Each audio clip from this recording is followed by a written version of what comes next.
যে আল্লাহ সুবহানাহু ওয়া তাআলা আপনাকে সচ্ছলদের মধ্যে কবুল করেছেন। বলুন আলহামদুলিল্লাহ। তার চেয়ে আরো বড় আনন্দের বিষয়, আপনি যদি সচ্ছল হতে পারেন এবং দুনিয়াতেই জান্নাতের সুসংবাদ নিয়ে আল্লাহর কাছে যেতে পারেন, সুবহানাল্লাহ, তাহলে এর চেয়ে আর আনন্দের বিষয় হতে পারে না। দুনিয়াতেই কি জান্নাতের সুসংবাদ নিয়ে আল্লাহর কাছে যাওয়া সম্ভব? জবাব অবশ্যই সম্ভব, অবশ্যই সম্ভব। কারণ আমরা জানি প্রসিদ্ধ 10 জন যাদেরকে বলা হয় আল আশারা আল মুবাশশারা, 10 জন কিসের সুসংবাদ পেয়েছিলেন? জান্নাতের সুসংবাদ পেয়েছিলেন। আবু বকর সিদ্দিক রাদিয়াল্লাহু আনহু, ওমর ইবনে খাত্তাব রাদিয়াল্লাহু আনহু, উসমান ইবনে আফফান রাদিয়াল্লাহু আনহু, আলী ইবনে আবি তালিব রাদিয়াল্লাহু আনহু, আব্দুর রহমান ইবনে আউফ রাদিয়াল্লাহু আনহু, আবু উবাইদা আল জাররাহ রাদিয়াল্লাহু আনহু, এই প্রসিদ্ধ 10 জন। কিন্তু সেই প্রসিদ্ধ 10 জনই কি সীমাবদ্ধ? না, আরো জান্নাতের সুসংবাদ পেয়েছিলেন এমন সাহাবী ছিলেন? জবাব না, এই 10 জনই সীমাবদ্ধ নয়, আরো অনেক ছিলেন। মসজিদে মনে হয় মা বোনদের জায়গা নাকি? হ্যাঁ, এদিক থেকে আওয়াজ একটু বেশি আসে। অনুরোধ জানাবো মা বোনদেরকে, কষ্ট করে শীতের মৌসুমে বাড়ি ছেড়ে এখানে এসেছেন, একটু মনোযোগ সহকারে শোনার চেষ্টা করবেন। এই 10 জনই শুধু সীমাবদ্ধ নয়, পুরুষ এবং নারী সাহাবীদের মাঝে আরো অনেক রয়েছেন যারা দুনিয়াতেই জান্নাতের সুসংবাদ নিয়ে বিদায় নিয়েছে।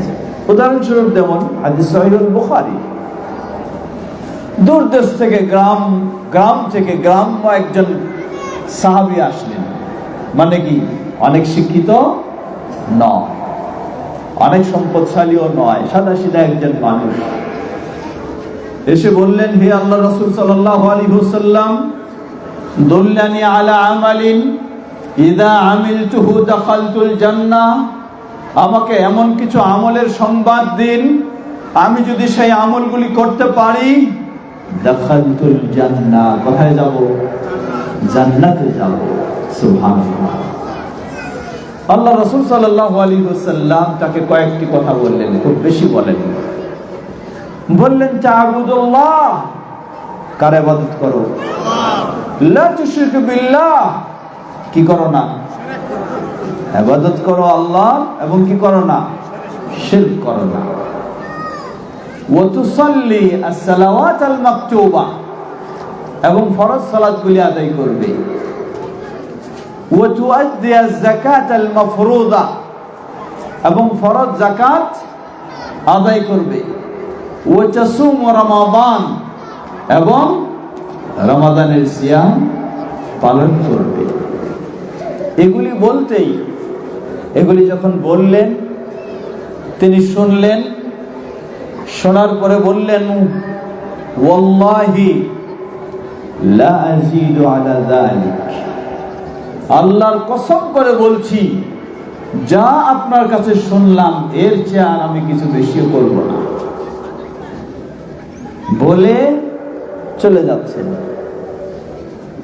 আল্লাহ রাসূল সাল্লাল্লাহু আলাইহি ওয়াসাল্লাম যে সাহাবীদেরকে নিয়ে বসেছিলেন তাদেরকে বললেন, মান সাররাহু আন ইয়ানজুরা ইলা রাজুলিন মিন আহলিল জান্নাতি ফালইয়ানজুর ইলা হাযার রাজুল, যে ব্যক্তি কোন জান্নাতীকে দেখে আনন্দ পেতে চায় সে যেন এই ব্যক্তি যে চলে যাচ্ছে তার দিকে তাকায়।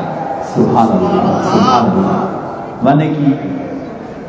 নিশ্চিত, হ্যাঁ, নিশ্চিত জান্নাতি। কারণ রাসূলুল্লাহ সাল্লাল্লাহু আলাইহি ওয়াসাল্লাম যাকে বললেন, যে ব্যক্তি কোন জান্নাতীকে দেখে আনন্দ পেতে চায় সে যেন এই লোকটার দিকে তাকায়। এটি তো রাসূল সাল্লাল্লাহু আলাইহি ওয়াসাল্লামের অনুমান ভিত্তিক কথা নয়। কথা কি ভিত্তিক? ওয়াহী ভিত্তিক কথা, ওয়াহী ভিত্তিক। তাহলে 10 জনের মধ্যে কি ওই ব্যক্তি আছেন? না। প্রসিদ্ধ 10 জনের মধ্যে ওই ব্যক্তি আছেন? নাই। এই ধরনের অসংখ্য। উম্মুল মুমিনিন খাদিজা রাদিয়াল্লাহু আনহা জান্নাতি, আয়েশা রাদিয়াল্লাহু আনহা জান্নাতি, ফাতেমা রাদিয়াল্লাহু আনহা জান্নাতি।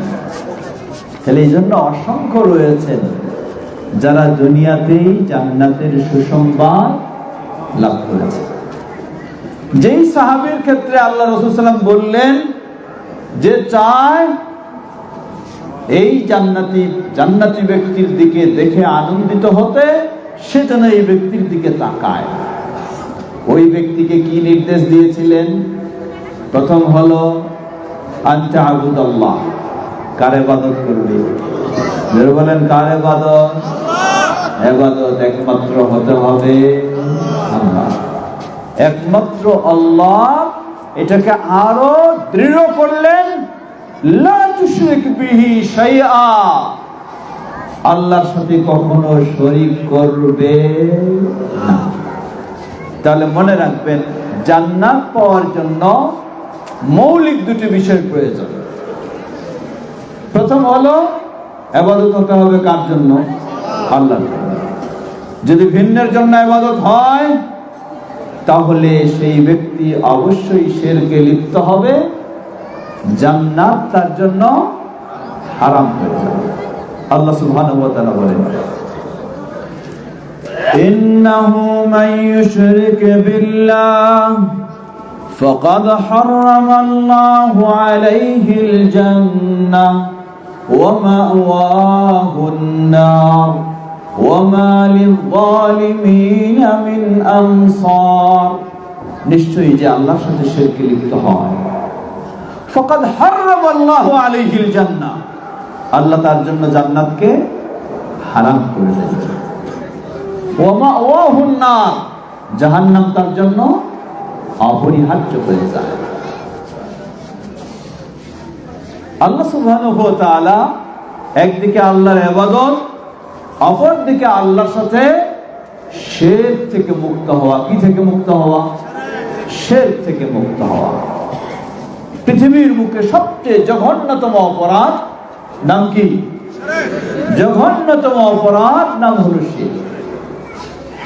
এই শিরকে লিপ্ত হলে যেমন জান্নাত হারাম হয়ে যায়, আল্লাহর ক্ষমা হারাম হয়ে যায়, আর এই শিরক থেকে মুক্ত হতে পারলে বহু অপরাধ থাকলেও জান্নাতও নিশ্চিত থাকে, ক্ষমাও নিশ্চিত থাকে। বলুন সুবহানাল্লাহ। হাদিসে কুদসি আল্লাহ সুবহানাহু ওয়া তাআলা বলেন, ইয়া ইবনা আদম লাউ আতাইতানি বিকুরাবিল আরদি খাতায়া ওয়া লাম তুশরিক বি শাইআ লা আতাইতুকা বিকুরাবিহা মাগফিরা। হে আদম সন্তান, নর হও আর নারী হও, জেনে রাখো মানুষ ভুল করতেই পারে। তুমি ভুল করে গোটা পৃথিবীর সমান ভুল ত্রুটি নিয়ে, অপরাধ নিয়ে যদি আমার কাছে আসো, কিন্তু শর্ত একটা, লাম তুশরিক বি শাইআ, আমার সাথে কখনো তুমি শিরকে লিপ্ত হও নাই। তোমার জন্য সুসংবাদ শিরক থেকে মুক্ত থাকার কারণে, লা আতাইতুকা বিকুরাবিহা মাগফিরা, তোমাকেও আমি গোটা পৃথিবীর সমান ক্ষমা দান করব। আল্লাহু আকবার। প্রিয় ভাইরা, আফসোস করে বলতে হয়, আমরা এমন সমাজের মানুষ, এমন দেশের মানুষ যেখানে ইবাদতের নামে শিরকে লিপ্ত হয়। ঠিক কি না? ইবাদতের নামে শিরকে লিপ্ত হয়, ঈমানের নামে শিরকের দাওয়াত দেওয়া হয়, সুন্নাহর নামে বেদাতের দাওয়াত দেওয়া হয়। এজন্যই আপনাকে সর্বপ্রথম নিশ্চিত হতে হবে, আমি যেই কালিমার সাক্ষ্য দিয়েছি সেই কালিমার সাক্ষ্যটা যথাযথ আমি বুঝেছি কি না। কি সাক্ষ্য? আশহাদু আল্লা ইলাহা ইল্লাল্লাহু ওয়াহদাহু লা শারীকা লাহ। এই সাক্ষ্যের অর্থই হলো আমার জীবনে যত আনুগত্য ইবাদত একমাত্র কার জন্য? আল্লাহর জন্য। লা শারীকা লাহ, যার সাথে কোন রকমের কোনোভাবে শিরক হতে পারে না। এটি হলো প্রথম বিষয়। আমার জীবনের যত ইবাদত সব কার জন্য? দ্বিতীয় বিষয়, ওয়া আশহাদু আন্না মুহাম্মাদান আবদুহু ওয়া রাসূলুহু। আমার জীবনের যত ইবাদত কাকে মডেল হিসাবে করব? রাসূলুল্লাহ সাল্লাল্লাহু আলাইহি ওয়াসাল্লাম। এই শাহাদার মাঝে দুটো, এই দুটো বিষয় যদি কোনো মুসলিম ঠিক রাখতে পারে এবং সেটার উপরে অবিচল থাকতে পারে, ইনশাআল্লাহ তার জন্য জান্নাত নিশ্চিত। শুধু নিশ্চিত নয়, আল্লাহ সুবহানাহু ওয়া তাআলা সুসংবাদ দিচ্ছেন, দুনিয়ার জীবনে সে জান্নাতের সুসংবাদ লাভ করে আল্লাহর কাছে যাবে। যে আয়াতটি আমি শুরুতে তেলাওয়াত করেছি, সেই আয়াতটির ব্যাখ্যা আমি যাব। তার আগে একটু স্মরণ করে দিতে চাই, আজকে আমরা যেই প্রতিষ্ঠানের প্রাঙ্গণে বসেছি, মুহাম্মাদিয়া আইডিয়াল মাদ্রাসা এবং আবু বকর as-সিদ্দিক জামিয়া মসজিদ, এটাই তো নাম না? এই মুহাম্মাদিয়া আইডিয়াল মাদ্রাসা, এটা কোন মাদ্রাসা? কি শিক্ষা দেওয়া হয় এখানে? কি এর বৈশিষ্ট্য? ভিন্ন মাদ্রাসার মতোই কি এটা, না রে কোনো ভিন্নতা রয়েছে? জবাব, এই মাদ্রাসা হলো সেই মাদ্রাসা যেখানে জান্নাত নিশ্চিত হওয়ার তাওহীদের শিক্ষা দেওয়া হয়। বলুন আলহামদুলিল্লাহ। জান্নাত নিশ্চিত হওয়ার তাওহীদের শিক্ষা দেওয়া হয়, যেখানে জাহান্নাম মুক্ত হওয়ার, শিরক মুক্ত হওয়ার, ঠিক আছে, শিরক মুক্ত হওয়ার শিক্ষাই এই মাদ্রাসায় দেওয়া হয়। আজকে লক্ষ্য করুন, আল্লাহ রাসূল সাল্লাল্লাহু আলাইহি ওয়াসাল্লাম দুটি হাদিস একটু স্মরণ করে দিন। জান্নাতীরা, কিছু মানুষ জান্নাতে যাবে, যারা জান্নাতে যাবে, উদাহরণস্বরূপ তারা সেকেন্ড ক্লাস জান্নাতে। কোন ক্লাস? হঠাৎ দেখবে সেকেন্ড ক্লাস থেকে ফার্স্ট ক্লাস জান্নাতে চলে গেছে। সুবহানাল্লাহ। হঠাৎ দেখবে সেকেন্ড ক্লাস থেকে ফার্স্ট ক্লাস জান্নাতে চলে গেছে। হতবাক হবে তারা, কিভাবে আমি ফার্স্ট ক্লাস জান্নাতে চলে গেলাম? কারণ সেখানে তো কোনো আমল নেই, কোনো সালাত নেই, কোনো সিয়াম নেই, কোনো তেলাওয়াত নেই। তাহলে সেকেন্ড ক্লাস থেকে ফার্স্ট ক্লাস জান্নাতে কিভাবে চলে গেলেন? সেই জান্নাতীরা আল্লাহর কাছে জিজ্ঞাসা করবেন, বলবেন, ওয়া আন্না লি হাযিহি, হে আল্লাহ, আমার এই মর্যাদা কিভাবে হলো? কিভাবে আমি এই মর্যাদা লাভ করলাম? আল্লাহ সুবহানাহু ওয়া তাআলা জবাব দিবেন, লি ইস্তিগফারি ওয়ালাদিকা লাকা। আল্লাহ বলবেন, জেনে রাখো, তুমি চলে এসেছো ঠিকই, কিন্তু তোমার ছেলে, তোমার মেয়ে, তাদেরকে রেখে এসেছো। তারা যতই তোমার জন্য ইস্তিগফার করে, বলে রব্বির হামহুমা কামা রাব্বায়ানি সগীরা, ততই তোমার জান্নাতে মর্যাদা আরো বৃদ্ধি হতে থাকে। সুবহানাল্লাহ, সুবহানাল্লাহ, আল্লাহু আকবার। প্রিয় ভাইরা, আপনার ছেলেকে আপনি দেশের প্রেসিডেন্ট বানাতে পারেন, আপনার ছেলেকে আপনি দেশের প্রধানমন্ত্রীও বানাতে পারেন, কিন্তু ওই সন্তানের মাঝে যদি তাওহীদ না থাকে, ওই সন্তান যদি শিরক মুক্ত না হয়, ওই সন্তান যদি সুন্নাহর পথে না থাকে, ওই সন্তান যদি বেদাত মুক্ত না হয়, তাহলে তার ইস্তেগফার কোনদিন আল্লাহর কাছে কবুল হবে। জান্নাতে মর্যাদা বৃদ্ধির আশা করা যায় না। তাই মুহাম্মাদিয়া আইডিয়াল মাদ্রাসা হলো সেই মাদ্রাসা যেখানে আমাদের সন্তানদেরকে সেই তাওহীদের শিক্ষা দেওয়া হয়, সেই শিরক মুক্ত শিক্ষা দেওয়া হয়, সেই সুন্নাহর শিক্ষা দেওয়া হয়, সেই বিদআ মুক্ত শিক্ষা দেওয়া হয়। এই মাদ্রাসায় পড়ায় আপনার ছেলেকে বা মেয়েকে শুধু দাওরা হাদিস অথবা সর্বোচ্চ শিক্ষায় নিয়ে যেতেই হবে, ইসলাম আপনাকে এমনকি বাধ্য করেনি। সবার সকল সন্তানদেরকে এই ধরনের মাদ্রাসায় পড়ায়, সর্বোচ্চ এসে পর্যন্ত পড়াবেন, ইসলাম এমন আপনাকে নির্দেশ দেয়নি।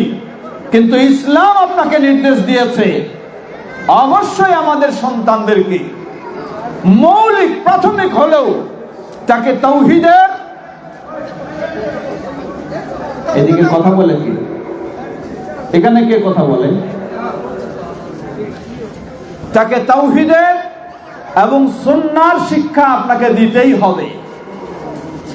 আপনি ডাক্তার বানাতে পারেন, অসুবিধা নেই, ইঞ্জিনিয়ার বানাতে পারেন, অসুবিধা নেই, কিন্তু আপনার ডাক্তার ইঞ্জিনিয়ার ছেলের মুখ দিয়ে যেন বের হয় রব্বির হামহুমা কামা রাব্বায়ানি সাগীরা। আপনার ডাক্তার ইঞ্জিনিয়ার ছেলে যেন হয় শিরক মুক্ত, আপনার ডাক্তার ইঞ্জিনিয়ার ছেলে যেন হয় বিদআ মুক্ত। তারা যেন চলে তাওহীদের পথে, তারা যেন চলে সুন্নাহর পথে। তাই প্রতিটি অভিভাবকের জন্য অপরিহার্য দায়িত্ব আপনার কলিজার টুকরা সন্তানকে কমপক্ষে ইসলামের মৌলিক শিক্ষা অবশ্যই দিতেই হবে। জি, অবশ্যই মৌলিক শিক্ষা দিতেই হবে। বিশেষ করে এই মাদ্রাসায় শিখাবেন এমন জরুরি নয়। যারা আশপাশে রয়েছেন তাদের তো এই সুবর্ণ সুযোগ, বলেন আলহামদুলিল্লাহ। আর যদি না থাকেন, যেখানেই রয়েছেন সেখানেই শিক্ষা দেবেন, কিন্তু নিশ্চিত হতে হবে শিক্ষাটা যেন কিসের হয়, তাওহীদের হয় এবং শিরক মুক্ত হয়।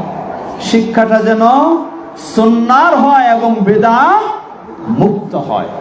দ্বিতীয় হাদিস, আল্লাহ রাসূল সাল্লাল্লাহু আলাইহি ওয়াসাল্লাম বললেন, কিয়ামতের কঠিন বিভীষিকাময় দিনে এক ব্যক্তিকে সকলের সামনে, এক ব্যক্তি নয়, এই ধরনের অসংখ্য ব্যক্তি হতে পারে, সকলের সামনে তাকে ইউদাউ আলা রাসিহি তাজুল ওয়াকার, সকলের সামনে কিয়ামতের কঠিন বিভীষিকাময় ময়দানে সর্বোচ্চ সম্মান ও মর্যাদার মুকুট তাকে মাথায় পরিয়ে দেওয়া হবে। সুবহানাল্লাহ। হাদিস সহিহ, শেখ আলবানী রাহিমাহুল্লাহ সিলসিলা সহিহা হাদিস নিয়ে এসেছেন।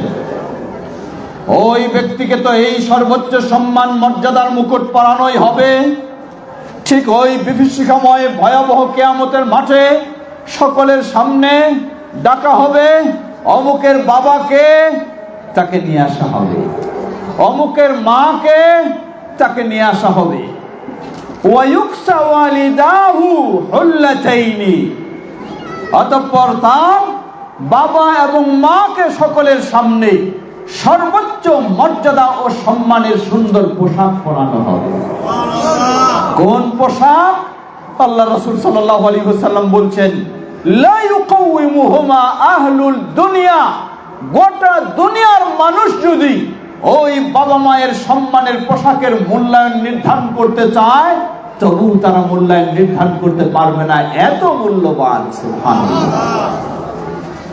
বাবা মা হতবাক হবেন, বলবেন, হে আল্লাহ, আমার এমন কি আমল ছিল, আমার এমন কি কাজ ছিল, আমার এমন কি ভালো কাজ হয়েছে যার কারণে আজকে এই ভয়াবহ বিভীষিকাময় কিয়ামতের মাঠে আমাকে এই মর্যাদার সম্মানের পোশাক পরানো হলো।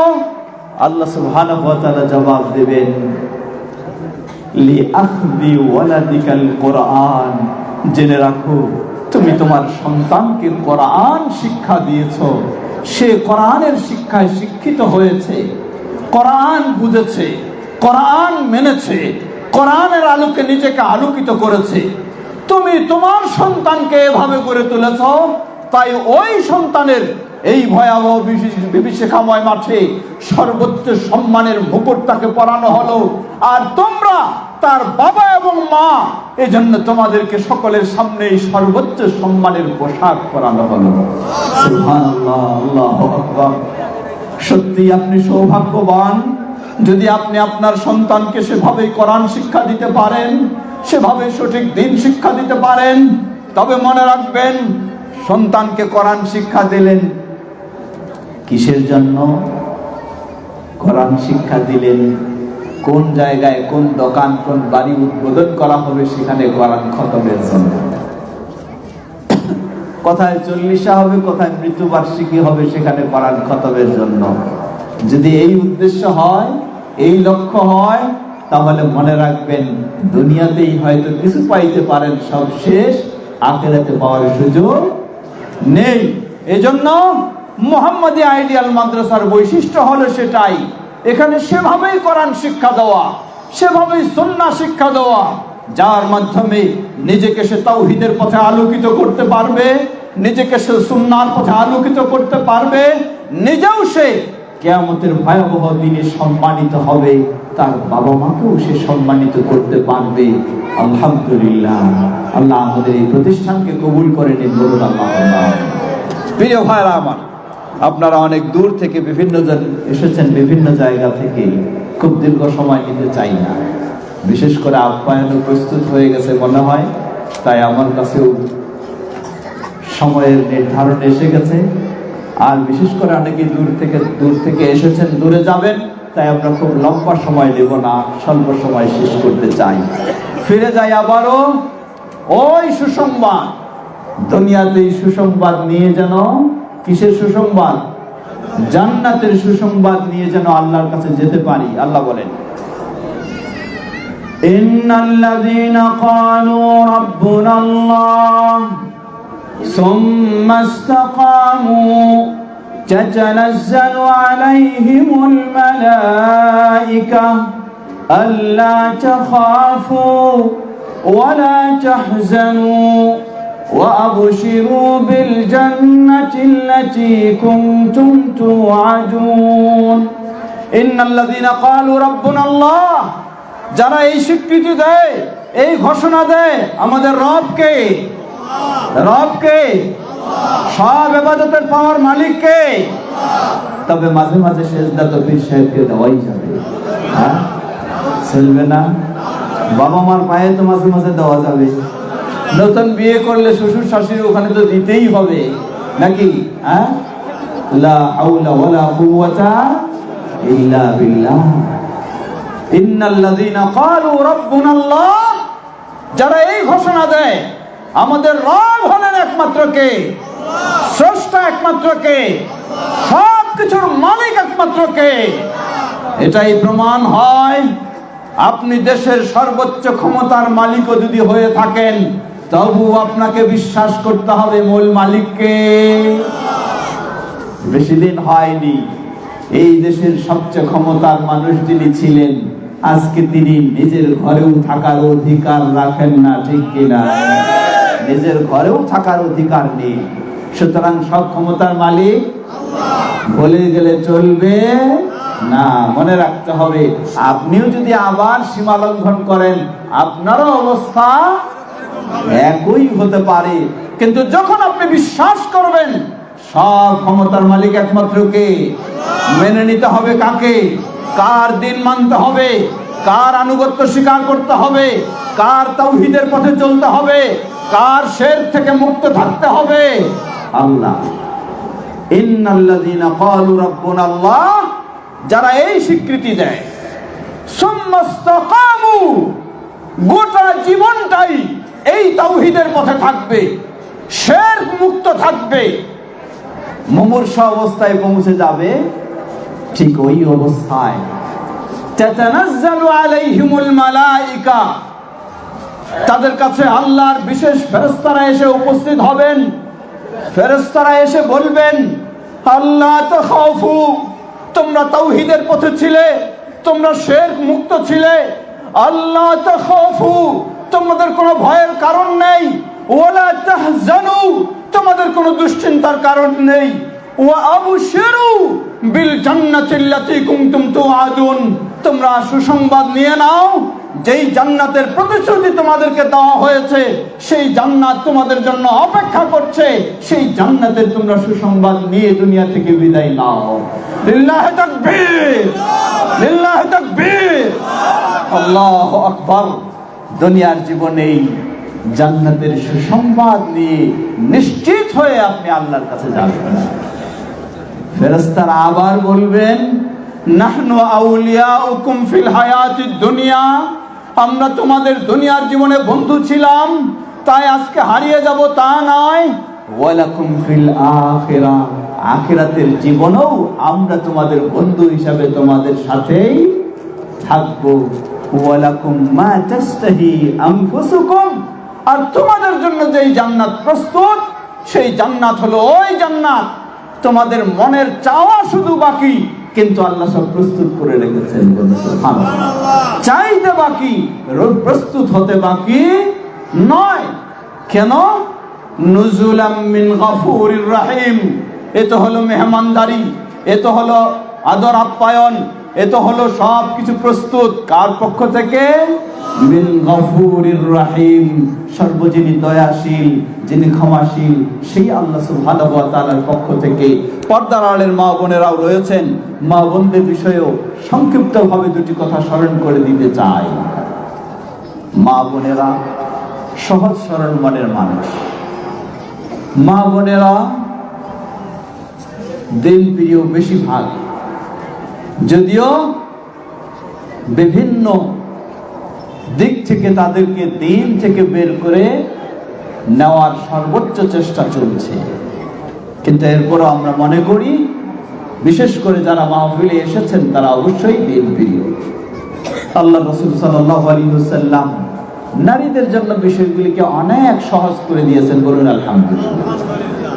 কোন মুসলিম নারী যদি দিনরাত 24 ঘন্টা 5 ওয়াক্ত সালাত আদায় করে, রমাদানের সিয়াম পালন করে, পর্দার সাথে জীবন যাপন করে, আর স্বামীর সাথে বেশি ঝগড়া করে, নাকি হ্যাঁ, স্বামীর সাথে ভালো আচরণ করে, কয়টা গুণ? 4টা। 5 ওয়াক্ত সালাত আদায় করবে, কার মতো? পীর সাহেবের মতো, হ্যাঁ, সমাজের মতো, বাপদাদার মতো না। নারী পুরুষ সকলের সালাত হবে শুধু একজনেরই মতো, তিনি হলেন ওয়া আশহাদু আন্না মুহাম্মাদান আবদুহু ওয়া রাসূলুহু, তিনি হলেন আমাদের সব দিক থেকে মডেল, বলুন আলহামদুলিল্লাহ। আমাদের মডেল হলেন আমাদের প্রিয় রাসূল মুহাম্মদ সাল্লাল্লাহু আলাইহি ওয়াসাল্লাম। সমাজে নারী পুরুষের সালাতের কিছু পার্থক্য দেখানো হয়, রুকুর ক্ষেত্রে, সেজদার ক্ষেত্রে, হাত বাঁধার ক্ষেত্রে ইত্যাদির ক্ষেত্রে এই পার্থক্যগুলি বিশুদ্ধভাবে প্রমাণিত নয়। মৌলিক কিছু পার্থক্য রয়েছে, কিন্তু উঠা বসা, রুকু সেজদা, হাত বাঁধা, হাত তোলা, সেগুলির ক্ষেত্রে নারী পুরুষ উভয়ের সালাতের পদ্ধতি একই। আল্লাহ রাসূল সাল্লাল্লাহু আলাইহি ওয়াসাল্লাম বললেন, কোন মুসলিম নারী যদি দিনরাত 24 ঘন্টা 5 ওয়াক্ত সালাত আদায় করে, রমাদানের সিয়াম পালন করে এবং পর্দার সাথে জীবন যাপন করে, তার সতীত্ব সংরক্ষণ করে এবং স্বামীর সাথে ভালো আচরণ করে, ওই মুসলিম নারীকে কিয়ামতের কঠিন বিভীষিকাময় দিনে তাকে বলা হবে, কিলা লাহা দুখুলিল জান্নাতা বিআইয়ি বাবিন শি'তি, দুনিয়ার জীবনে কষ্ট করে তুমি এই বৈশিষ্ট্য অর্জন করেছো, যার কারণে তোমার সামনে জান্নাতের সব দরজাগুলিকে খুলে দেওয়া হয়েছে, যেই দরজা দিয়ে ইচ্ছা হয় তুমি সেই দরজা দিয়ে জান্নাতে প্রবেশ করো। সুবহানাল্লাহ, আল্লাহু আকবার, কত বড় সুসংবাদ! জান্নাত যত সহজ, আবার জান্নাত হারিয়ে যাওয়াও তত সহজ। কিসে? যদি কোনো মুসলিম নর বা নারী কিসে লিপ্ত হয়? পৃথিবীর সবচেয়ে জঘন্যতম অপরাধ কি? শিরকে লিপ্ত হয়। তাই মা বোনদেরকেও স্মরণ করে দিতে চাই, শিরক থেকে মুক্ত থাকতেই হবে। নিজে থাকবেন, নিজের সন্তানকে সেই আলোকে গড়ে তুলবেন। বিশেষ করে মা বোনদেরকে স্মরণ করে দিতে চাই, আপনি তো সেই মা যেই মা ইমাম বুখারী রাহিমাহুল্লাহর মতো ব্যক্তিকে গড়ে তুলেছেন, যেই মা ইমাম শাফি রাহিমাহুল্লাহকে গড়েছেন, যেই মা ইমাম মালিক রাহিমাহুল্লাহকে গড়ে তুলেছেন, ইমাম বুখারী রাহিমাহুল্লাহর মা তিনি অত্যন্ত ধার্মিক ছিলেন। বাবা ছোট বয়সে মারা গেছেন। ইমাম বুখারী রাহিমাহুল্লাহ অন্ধ ছোট বয়সেই। মা সন্তানের জন্য আল্লাহর কাছে এত কাঁদতেন, গভীর রাতে আল্লাহর কাছে সাহায্য চাচ্ছেন সন্তানের জন্য দৃষ্টিশক্তি ভালো হয়। প্রতি রাতেই এই কান্না, এই দোয়া। মা স্বপ্নে দেখছেন ইব্রাহিম আলাইহিস সালাম মাকে বলছেন, হে অমুক, কদ রাদ্দাল্লাহু বাসারা ওয়ালাদিকা লিকাসরাতি দুআইক, তোমার এত বেশি কান্নাকাটি ও দোয়ার কারণে আল্লাহ সুবহানাহু ওয়া তাআলা তোমার সন্তানের দৃষ্টিশক্তিকে ভালো করে দিয়েছেন। সুবহানাল্লাহ। মা বলছেন, সকালবেলা ঘুম থেকে জেগে দেখি সত্যি আমার মুহাম্মদ বিন ইসমাইল আল বুখারী আগের মতো সে আর অন্ধ নয়, তার দৃষ্টিশক্তি এখন পরিপূর্ণ সুস্থ, সে আলহামদুলিল্লাহ। এই এতিম সন্তান, বিধবা মা ওই ছোট্ট সন্তানকে আল্লাহর কাছে চেয়ে যেমন দৃষ্টিশক্তিকে ফিরিয়ে নিলেন, গড়ে তুললেন, পৃথিবীর সেরা মুহাদ্দিস বলুন আলহামদুলিল্লাহ। আপনি তো সেই মা, যেই মা তার সন্তানকে ইমাম বুখারী রাহিমাহুল্লাহর মতো গড়ে তুলতে পারে। ইমাম মালিক রাহিমাহুল্লাহ বলেন, আমার মা তিনি কি করতেন, আমাকে সুন্দর পোশাক পরিয়ে দিতেন, টুপি পরিয়ে দিতেন, পাগড়ি পরিয়ে দিতেন, পরিয়ে দিয়ে বলতেন, হে মালিক, যাও তুমি ইযহাব ইলা মাজলিসে রাবিআ, মদিনার সবচেয়ে বড় ইমাম মুহাদ্দিস সেই রবিআর সেই আসরে তার মজলিসে তুমি যাও, গিয়ে তার কাছে ইলম শিখার আগে তার আদব আখলাকটাকে শিক্ষা নাও। সেই মা গড়ে তুলেছেন সেরা মদিনার ইমাম। সুতরাং মা বোনদেরকে একটু স্মরণ করে দিতে চাই, আপনিও তো সেই মা। শুধু আপনার সন্তান অমুক হবে আর তমুক হবে এই স্বপ্ন নয়, আপনি স্বপ্ন দেখবেন আপনার সন্তান যেন ইমাম বুখারীর মতো হতে পারে, আপনার সন্তান যেন ইমাম মালিকের মতো হতে পারে, আপনার সন্তান যেন ইমাম আবু হানিফা রাহিমাহুল্লাহর মতো হতে পারে, আপনার সন্তান যেন ইমাম শাফি রাহিমাহুল্লাহর মতো হতে পারে। তাহলে সত্যি আপনি হলেন সেরা মা, দুনিয়াতেও শান্তি, আখিরাতেও শান্তি ইনশাআল্লাহ। আমরা যেন সবাই সেই পথে অগ্রসর হতে পারি। পরিশেষে সর্বশেষ স্মরণ করে দিতে চাই, আপনি তাওহীদের পথে কিভাবে অটল থাকবেন, সুন্নাহর পথে কিভাবে অটল থাকবেন, এজন্য আপনাকে মেনে নিতে হবে আপনার গোটা জীবনটাই পরিচালনা করবেন যা আল্লাহ বলেছেন এবং আল্লাহর প্রিয় রাসূল মুহাম্মদ সাল্লাল্লাহু আলাইহি ওয়াসাল্লাম বলেছেন। কোরআন এবং সহিহ হাদিসের আলোকে, সালাফদের মানহাজের আলোকে, আহলুল হাদিসদের মানহাজের আলোকে আপনাকে গড়ে তুলতেই হবে নিজেকে এবং সন্তানকে। তাহলে আমরা সকলেই দৃঢ় আশা করতে পারবো আমরা তাওহীদের পথে, জান্নাতের পথে অবিচল থাকতে পারবো ইনশাআল্লাহ। আমরা যেন সবাই সে পথেই অবিচল থাকতে পারি, আল্লাহ আমাদের জন্য সহজ করে দিন। সর্বশেষ আজকে যে প্রাঙ্গণে সমবেত হয়েছি, আমাদের এই প্রিয় মাদ্রাসা, সেই মুহাম্মাদিয়া আইডিয়াল মাদ্রাসা এবং নূরজাহান আদর্শ বালিকা মাদ্রাসা, দুটোর এই প্রাঙ্গণ কতই না সুন্দর প্রাঙ্গণ, ঠিক কিনা বলুন আলহামদুলিল্লাহ। তাহলে আমাদের কি দায়িত্ব নয় এই প্রতিষ্ঠানগুলির প্রতি আমরা সুদৃষ্টি রাখবো সব সময়? কি দায়িত্ব কিনা? চেষ্টা করবো তো ইনশাআল্লাহ। ভয় পাচ্ছেন আমি মনে হয় কালেকশন করতে যাব নাকি? না, করব না। সহযোগিতা দেব তো ইনশাআল্লাহ। কমপক্ষে আপনি অর্থ দিতে পারবেন না, অসুবিধা নেই, কিন্তু অন্তর থেকে খোলা মনে তো আল্লাহর কাছে দোয়া করতে পারবেন না, পারবেন না? আল্লাহ যেন আমাদের এই তাওহীদের প্রতিষ্ঠানকে কবুল করেন, এই সুন্নাহর প্রতিষ্ঠানকে কবুল করে নেন, সকল বিপদ আপদ থেকে নিরাপদ ও মুক্ত রাখেন। যারা এর পিছনে অবদান রেখেছেন, জায়গা দিয়েছেন, অর্থ দিয়েছেন, শ্রম দিয়েছেন, অনেকে উপস্থিত রয়েছেন, অনেকে পৃথিবী থেকে বিদায় নিয়ে চলে গেছেন, আল্লাহ তাদের ভুল ত্রুটি ক্ষমা করে তাদেরকে জান্নাতুল ফেরদাউস নসিব করুন। তাদের এই প্রতিষ্ঠান আমাদের সকলের জন্য এটিকে সদকায়ে জারিয়া হিসেবে কবুল করে নিন। যারা আমাদের প্রবাসী ভাইয়েরা বাইরে থেকেও নিজের পরিবারের জন্য যত চিন্তা করেন তার চেয়েও বেশি চিন্তা করেন আমি জানি এই মাদ্রাসার জন্য, এই মসজিদের জন্য। আমাদের সেই ভাই মাহফুজ ভাই, আমাদের সেই মিনাল ভাই এবং আরো যারা প্রবাসে আছেন, আল্লাহ তাদেরকে নিরাপদে সেই প্রবাসে রাখুন।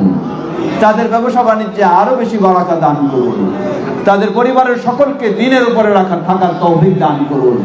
আমাদের যারা এখানেও রয়েছেন, আমাদের সম্মানিত আওলাদ সাহেব, নাসির সাহেব এবং আরো যাদের নাম হয়তো আমি জানি না, কিন্তু জানেন কি আল্লাহ সকলকে সকলের জীবনে বারাকা দান করুন।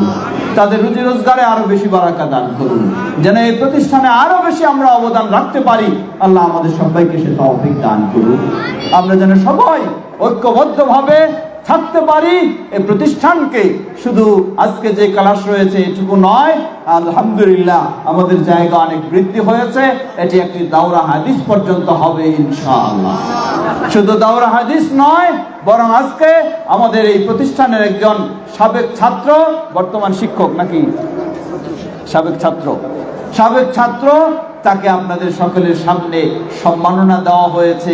সৌদি আরবের একটি স্বনামধন্য ইউনিভার্সিটিতে সে উচ্চতর ডিগ্রি অর্জনের জন্য সুযোগ লাভ করেছে। সে এখানকার সাবেক ছাত্র, কিন্তু অন্য মাদ্রাসা থেকে পড়ালেখা করে সুযোগ পেয়েছে। উপরের দিকে যেহেতু এখানে নেই, আমরা আশা করব এই মাদ্রাসা সেই লেভেলে পৌঁছবে ইনশাআল্লাহ যে এখান থেকে মদিনা বিশ্ববিদ্যালয়ে শিক্ষা অর্জনের জন্য যাওয়ার সুযোগ পাবে ইনশাআল্লাহ। আল্লাহ আমাদের সেটি কবুল করে নিন। আমরা যেন সবাই সেই সহযোগিতা দিয়ে এগিয়ে চলতে পারি। আল্লাহ আমাদের সে তৌফিক দান করুন। আমাদের মাঝে উপস্থিত সকলকে পরিপূর্ণ সুস্থতা দান করুন। যারা বিদায় নিয়ে চলে গেছেন তাদের ভুল ত্রুটি ক্ষমা করে জান্নাতুল ফেরদাউস নসিব করুন। আমাদের সন্তানদেরকে যেন দ্বীনের আলোকে গড়ে তুলতে পারি, আল্লাহ সে তৌফিক দান করুন। বিশ্বব্যাপী নির্যাতিত মাজলুম মুসলিমদেরকে আল্লাহ হেফাজত করুন।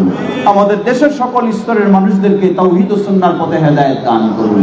এই দেশকে কোরআন সুন্নাহর পথে আল্লাহ কবুল করে নিন। সুবহানাকাল্লাহুম্মা ওয়া বিহামদিকা আশহাদু আল্লা ইলাহা ইল্লা আনতা আস্তাগফিরুকা ওয়া আতুবু ইলাইক। ওয়াসসালামু আলাইকুম ওয়া রাহমাতুল্লাহি ওয়া বারাকাতুহু।